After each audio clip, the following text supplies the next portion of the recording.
Across the United States and Europe, more and more people are haunted by the same question. How did their parents manage to buy a home when they were the same age, while they themselves can hardly imagine affording one today? A previous generation needed only about 3 years of income to buy a house. But now, even if you work diligently, earn promotions, save every possible dollar, the dream drifts further away, like a horizon that retreats as you walk toward it. A global study examining 95 major cities revealed a truth Americans and Europeans feel in their daily lives.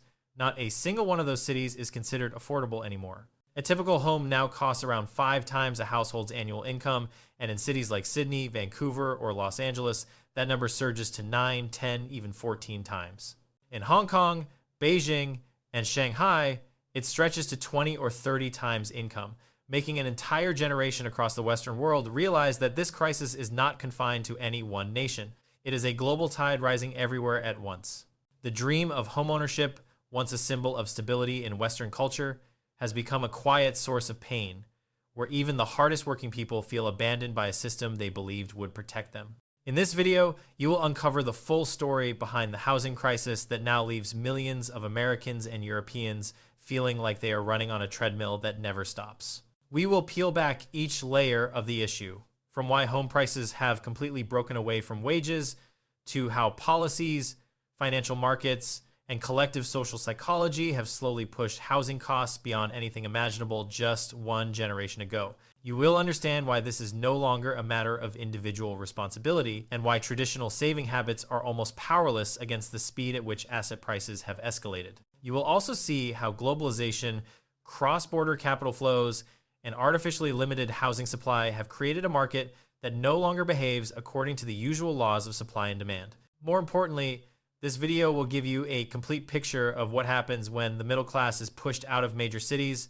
how economies change when workers cannot live near their jobs, and what solutions the world is experimenting with to bring the dream of homeownership back into reach. By the time you finish, you will not just understand what has happened, but also understand why it matters for your future, your family, and the economic world you participate in every day. To understand why the housing crisis has become such a heavy burden in the United States and Europe, we need to look at the broader picture shaping developed economies today. For decades, home prices and wages moved together, creating a balance that previous generations took for granted. When wages grew, the ability to buy a home grew with them. But over the last 30 years, these two lines have sharply diverged. Home prices have soared like a high-speed train, while wages inch forward like a car stuck in permanent traffic. The Demographia International Housing Affordability Report, one of the world's most credible studies, tracked 95 cities from Sydney to Toronto, London to San Francisco. For the first time in 21 years, not a single market was considered affordable. Cities once known for opportunity have become places where the average income cannot keep pace with the cost of living. In the US, the price-to-income ratio climbed from 3.9 before the pandemic to 4.8. In the UK, average home prices have doubled since the 1990s, while wages have not. In Canada, affordability has been falling for nearly 2 decades, with Vancouver consistently ranking among the 4 least affordable cities on Earth. And beyond the numbers lies an even deeper shift. Teachers, nurses, technicians, and workers who keep cities alive are being forced farther away from the communities they serve. When people cannot live near their jobs, neighborhoods hollow out, businesses struggle to hire, and productivity declines. Homeownership, once a symbol of stability and upward mobility, has become a mirror reflecting a painful truth. Many people are doing everything they were taught to do, yet still cannot enter the housing market. And from this context emerge the larger questions that demand deeper answers. I remember vividly the moment I realized housing had changed. I visited a college friend in Vancouver. We stood on the balcony of his small rented apartment, overlooking the busy streets below. He told me the unit was priced at more than 10 times his annual income. I thought he was joking until he showed me the data. The look in his eyes, a mixture of resignation and disbelief, stayed with me long after I left. He had grown up in that city, yet felt he could never own a home there. His story is far from unique. Homes, once sanctuaries for families, have become highly desirable financial assets. The wealthy, investment funds, and corporations do not look for groceries when they have excess capital. They look for assets. Housing is simple to understand, easy to rent out, and historically reliable in its appreciation. As global capital flooded into real estate, prices began reflecting investment demand rather than the living needs of local families. This helps explain why cities like Hong Kong, Sydney, Vancouver, and Los Angeles see price-to-income ratios of 9, 10, even 14. In Beijing and Shanghai, the ratio exceeds 20 or 30. In such a world, ordinary workers in the US and Europe feel like they are climbing a ladder whose rungs move upward faster than they can reach. The lesson here is that when homes transform into global wealth storage, local residents lose leverage. Understanding this shift allows you to navigate the market with clearer eyes rather than blaming yourself for forces far beyond personal control. When I lived temporarily in a quiet neighborhood in San Francisco, a retired resident told me a story that revealed the core of the crisis. She described a family that simply wanted to add a small room to accommodate relatives. The process took more than a year and was ultimately denied. It struck me that housing scarcity in major cities is rarely about running out of land, it is about rules. Across the US, Europe, Australia, and Canada, zoning restrictions, height limits, density caps, and complicated approval processes have made building new homes slow and expensive. Though some rules began with good intentions, they eventually became invisible walls locking supply in place. With supply constrained, prices no longer reflect construction costs, but artificial scarcity. Demography's findings show many cities classified as severely or even impossibly unaffordable, with homes costing 5 to 10 times income because new construction simply cannot keep up. Year after year, these constraints compound, leaving younger generations further behind. The insight is clear: scarcity is not fate, it is policy, and until these structural barriers change, affordability cannot return, no matter how hard individuals work. For many years, the world lived through an era of cheap money. Low interest rates made borrowing easy and unintentionally fueled a surge in housing demand not driven by the need for shelter, but by financial opportunity. When debt is cheap, people stretch further. Homes become investments more than residences. Markets begin responding to expectation rather than fundamentals. In cities like Hong Kong, Sydney, and Vancouver, price spikes reflect the gravitational pull of global capital seeking a safe haven. In Beijing and Shanghai, where price-to-income ratios exceed 20 or 30, the story is the same. Money flowed into housing at a pace wages could never match. Once people believe prices will keep rising, the cycle reinforces itself. Buyers accept higher prices, banks lend more, and the market sets a new normal that is disconnected from real affordability. For first-time buyers in the US and Europe, entering the market begins to feel like standing outside a door that gets heavier every year. The key insight is that price escalation is not merely a supply and demand imbalance. It is the result of a financial system shaped by cheap money and collective expectation. Recognizing this helps individuals understand that the struggle is systemic, not personal. Over the past 30 years, wages have failed to keep pace with the rising cost of living. Among all expenses, housing reflects this mismatch most dramatically. While home prices surge, incomes barely budge. Lines that once ran parallel now diverge sharply, making homeownership feel unattainable for even stable earners. This is not just perception. In the US, real wages have grown about 10% over 2 decades, while home prices in many states have doubled or tripled.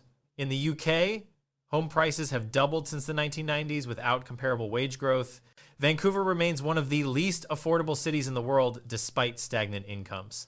As households shifted from single to dual income structures, the market absorbed the additional earning power by raising prices further, neutralizing the benefit. The apparent progress of having 2 earners simply reset the market to a higher baseline. The deeper truth is that difficulty buying a home does not reflect personal inadequacy. It reflects a system where asset prices outpace wage growth. Once you understand that the gap is structural, the burden of self-blame becomes easier to release. Low interest rates created an environment where borrowing felt safe. Buyers were willing to stretch further, believing rising prices would protect them. Demand surged, pushing prices higher, which encouraged banks to lend more, reinforcing the cycle. During the pandemic, extremely low rates caused capital to pour into housing across the US, Canada, and Australia. Investors entered aggressively, and families accelerated purchases out of fear of being priced out. Even when rates rose again, prices remained high because homeowners locked into ultra-low mortgages refused to sell, freezing supply and preventing prices from correcting. This cycle has created a divide. Existing homeowners benefit from rising equity. First-time buyers face larger loans, tougher requirements, and fewer opportunities. The insight here is that price escalation is not proof of booming demand, but proof of a market inflated by debt and belief.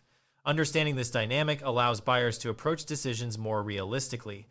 Many policies meant to help buyers have unintentionally fueled price increases. When supply cannot expand, boosting purchasing power only intensifies competition for limited homes. Subsidies and first-time buyer incentives often raise prices rather than lower them. Australia repeatedly introduced homebuyer programs without improving affordability. Sydney's prices still approach 10 times income.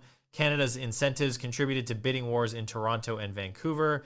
In the US, pandemic-era incentives collided with frozen supply as homeowners refused to surrender low-rate mortgages.